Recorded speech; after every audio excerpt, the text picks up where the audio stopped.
उत्तर प्रदेश में अगले साल होने वाले विधानसभा चुनाव को लेकर राजनीतिक दल अभी से कमर कसने लगे हैं। इस कड़ी में ऑल इंडिया मजलिसे इत्तेहादुल मुस्लिमीन भी पीछे नहीं है।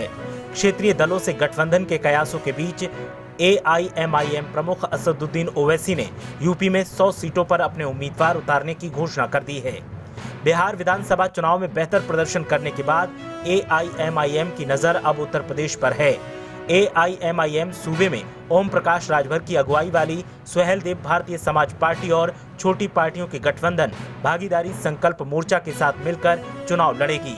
जाहिर है ओवैसी के इस फैसले से समाजवादी पार्टी के मुस्लिम यादव समीकरण गड़बड़ाने का संकट खड़ा हो गया है। हैदराबाद के सांसद ने हिंदी में ट्वीट कर घोषणा की कि उनकी पार्टी उत्तर प्रदेश विधानसभा चुनाव लड़ेगी। ओवैसी ने ट्वीट किया, उत्तर प्रदेश विधानसभा के संबंध में हमने 100 सीटों पर अपने उम्मीदवार उतारने का फैसला किया है। पार्टी ने उम्मीदवारों को चुनने की प्रक्रिया शुरू कर दी है और हमने उम्मीदवार आवेदन पत्र भी जारी कर दिया है। एक अन्य ट्वीट में उन्होंने कहा कि हम OP राजभर साहब भागीदारी संकल्प मोर्चा के साथ हैं। हमारी और किसी पार्टी से चुनाव या गठबंधन के सिलसिले में कोई बात नहीं हुई है। उत्तर प्रदेश में अगले साल विधानसभा चुनाव होने हैं। बिहार विधानसभा चुनाव में AIMIM ने 20 सीटों पर चुनाव लड़ा था और 5 सीटों पर उसे जीत मिली थी।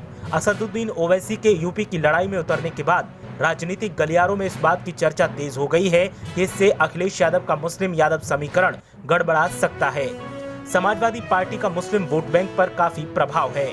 मुस्लिम और यादव समीकरण के सहारे सपा यूपी की सत्ता में आती रही है। अब 100 सीटों पर AIMIM के प्रत्याशी उतारने से सपा के मुस्लिम वोट बैंक पर कितना असर पड़ेगा, ये तो आने वाला समय ही बताएगा। हालांकि ओवैसी किस कदर प्रभाव छोड़ते हैं, इसका अंदाजा बिहार विधानसभा चुनाव परिणामों से लगाया जा सकता है।